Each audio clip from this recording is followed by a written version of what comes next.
Hello my strong friends. In today's video, I'm going to give you a chest workout. I haven't done one of these in a long time, but I gotta say, I've been just loving talking about training lately, and so I'm excited to maybe bring more of these. If you find any of this helpful, then please do give this video a like, and if you're not already subscribed to my channel, then be sure to do that so that you can be a strong friend. Girls who are interested in training for physique purposes, maybe sometimes, or maybe you've been taught that upper body or chest workouts like this are something that you should avoid. But actually, I would say quite the opposite. Building your upper body is going to help give you more of that hourglass shape. Doing this workout, in addition to some pulling workouts, some back workouts, are going to be a great way to kind of taper off your body so that you give the appearance of a smaller waist. And also it helps do things like rounding off your shoulders. And for the chest specifically, us who don't have too much going on, have very medium-sized titties.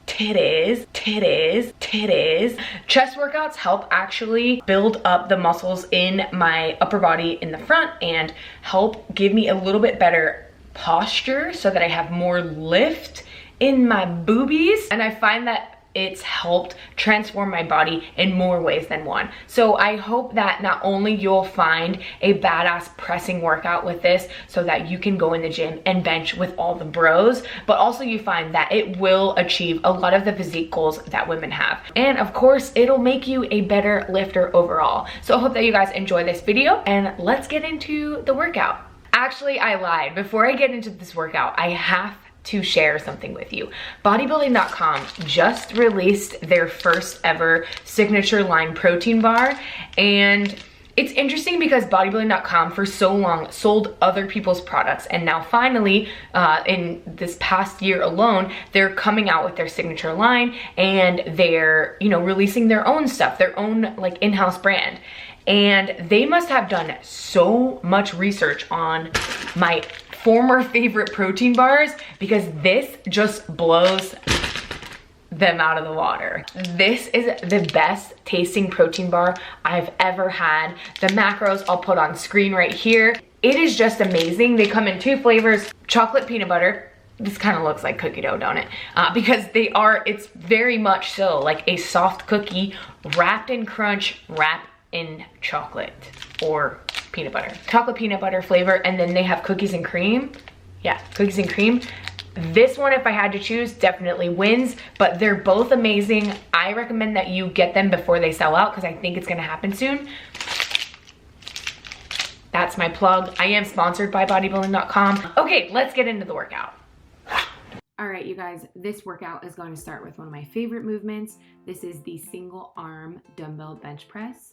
You'll notice I'm doing this on the floor. I just find that that gives me more of a stable surface and more control over the weight. It does limit the range of motion, but I think that actually helps with some pec isolation that you get in this one.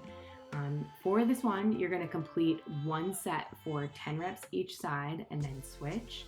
And then for 2 following sets, you're gonna raise the weight and try a set of 8 for the first one, and then raise the weight again for a 3rd set of only 6 reps. So you wanna make sure that you're continuously adding more weight and pushing yourself after every set. Our next exercise is the feet up t-shirt press.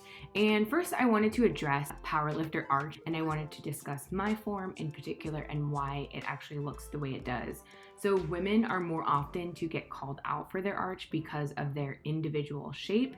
You can see that in my demo here, based on my points of contact in the standard bench press, that arch that I have mainly follows my natural shape. There's no denying that I do get a limit of the range of motion. This is achieved after I retract my shoulder blades when I'm bench pressing, and all lifters should be retracting their shoulder blades. If you had a penny in the middle of your back, you want to kind of pinch that penny and retract your shoulder blades so that you're in a safe pressing position. When I'm lying completely flush to the bench, I'm not really putting my shoulders in a safe position. Only when I do you start to see some space between my back and the bench. And then when I put my feet down, you can see that even more. And of course, I can get even tighter in that position so that I'm even more stable by enhancing that arch. I get a ton of questions on my arch, so I hope that that was helpful for some of you. We will get back to the workout now. Next, we're setting up with a feet up t-shirt press. This type of press is one where you just barely touch your t-shirt, or in my case, my sports bra.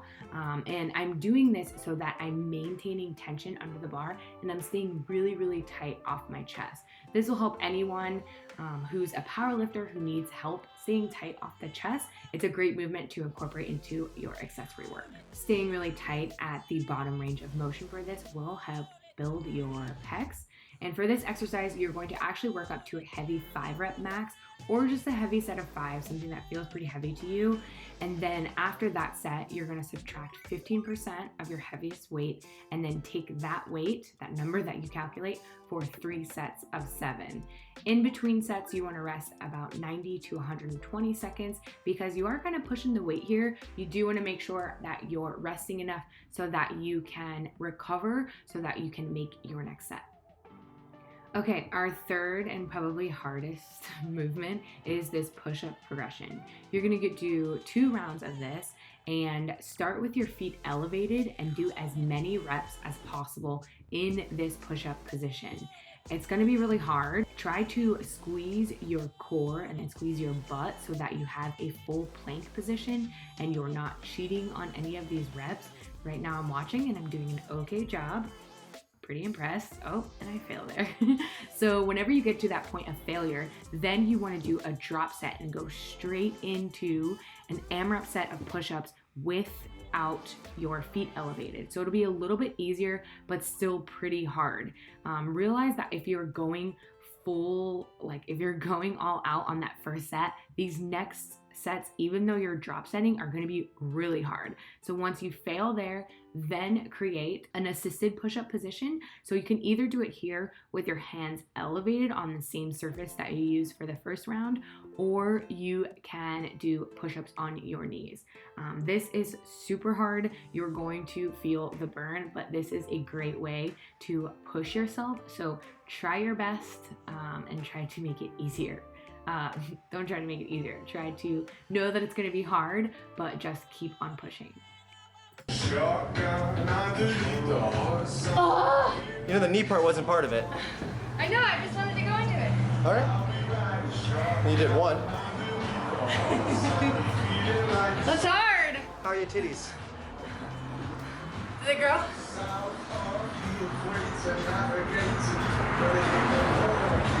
Let me just do this. Yeah. And for our fourth and last exercise, we have an inclined dumbbell fly stretch. So this might be a little weird for some of you, but you're going to use a weight that you could hit for a challenging set of about 6 to 8. And on an incline setup, we had to kind of rig our own because we don't have an incline bench.